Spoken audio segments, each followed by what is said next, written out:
never met him, sadly. I started the journey of learning about him just a few years back, really, and I feel that he got me started. My dad was brought up by his grandmother and Pawpaw, so he himself didn't have a lot to do with his own father. So we didn't have a lot of talk of him. But as an adult, I've learned a lot of what a great man he was. He actually served in both wars, World War I and World War II. He actually wrote letters back to New Zealand because he apparently went to Sedgemoor School, and although he's from Tuahiwi, his hapa was Tuahiwi, but he found himself in Taumata for work, I think. I believe he went to Sedgemoor School for a little while, and then he worked on a farm, and when he went to the war, he wrote to the farmer's wife, and the daughter wrote to several of the workers, and they were with most of the Māori boys. Wrote back, and she communicated with them, and I was fortunate enough to get given the letters just a few years ago. He got medals, and we were led to believe that his medals were lost in a fire. And just a few years ago, I got a phone call, or Facebook actually, but it was just to say that this guy had a medal with my grandfather's name on it. And we said, no, this can't be right. But there's only one H.H. Pohio. Well, just cut a long story short, what had happened was after the earthquakes, the first earthquake in Christchurch, this little whare in a place called Doyleston, which is just out of Leiston, the chimney had fallen over in the earthquake, and it was all brick. And their little boy, he was only about 11, 12, he was playing amongst all the bricks and just having fun being a boy, and he found this medal. And for some reason, back in the day, they used to store precious things in chimneys behind the bricks, so my mother tells me. And this medal is the only original that's left. It's got his name on the side of it, and his rank and his army company. Like some of his writings, he says he's writing from the trenches, and he says, I wish I was back at the dances in Sedgemoor listening to that music and not listening to the German music going over our heads. I felt quite chilled when I read it. I could feel him, felt for him, and I could feel him, just what he must have experienced. Because he became a lieutenant, and he was in charge of a lot of he called them his boys, and there were a lot of friends of his, and just hearing, writing, saying so-and-so got injured and someone else got wounded, and you feel his pain in his writings.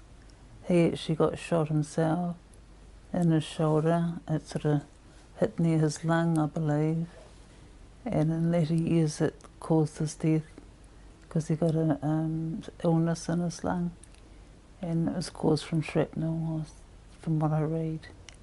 Yeah, but he went through a lot of pain, mental pain.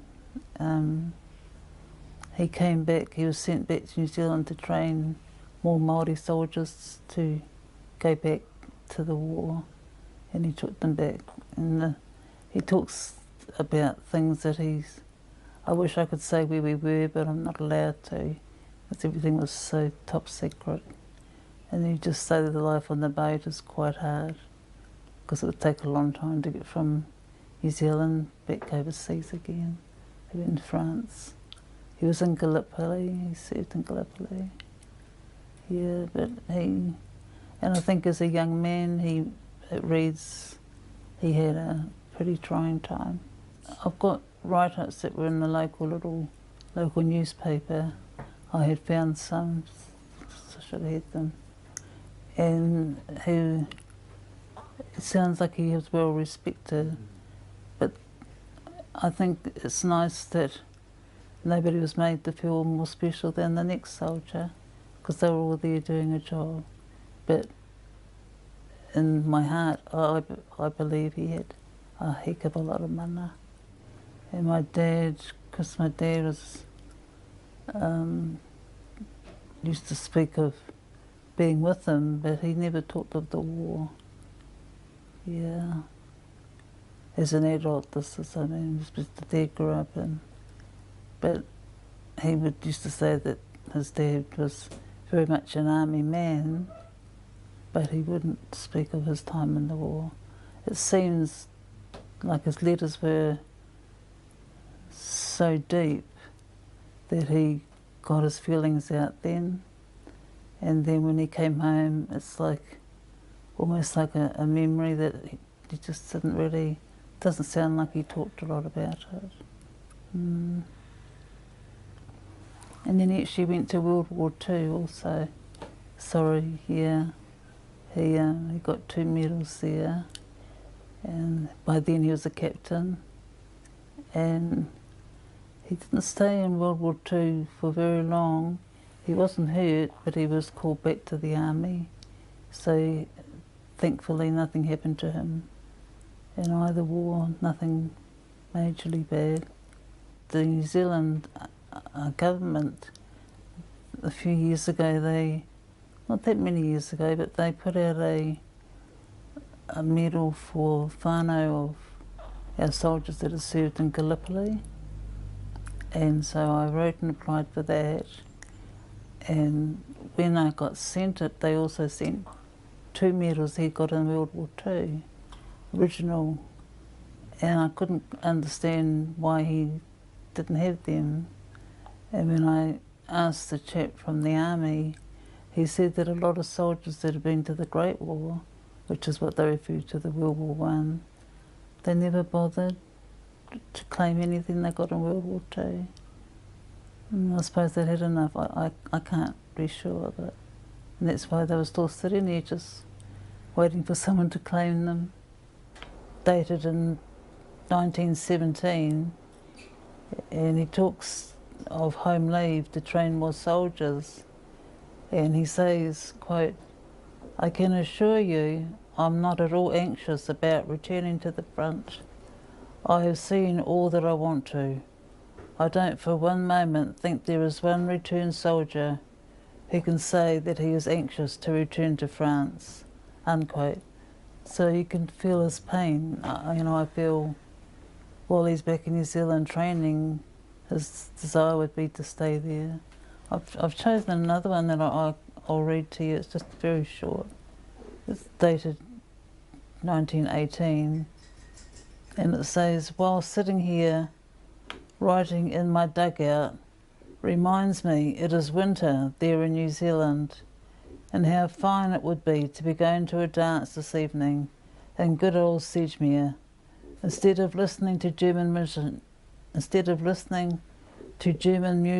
of another kind humming in the air around and about you." So you can feel his pain, eh? Just things like that he wrote, that I felt he wanted me to see that, and to encourage me to keep on his journey, to let our people know in Ngāi Tahu what he had experienced and what other soldiers had experienced also. After he left the army, he worked at the railways, and I believe he lived in Littleton, and then he got unwell from his lung, and as a result of being injured, and he passed away from lung. His lung gave out on him. That's what took him in the end. He was only 56. He wasn't very old.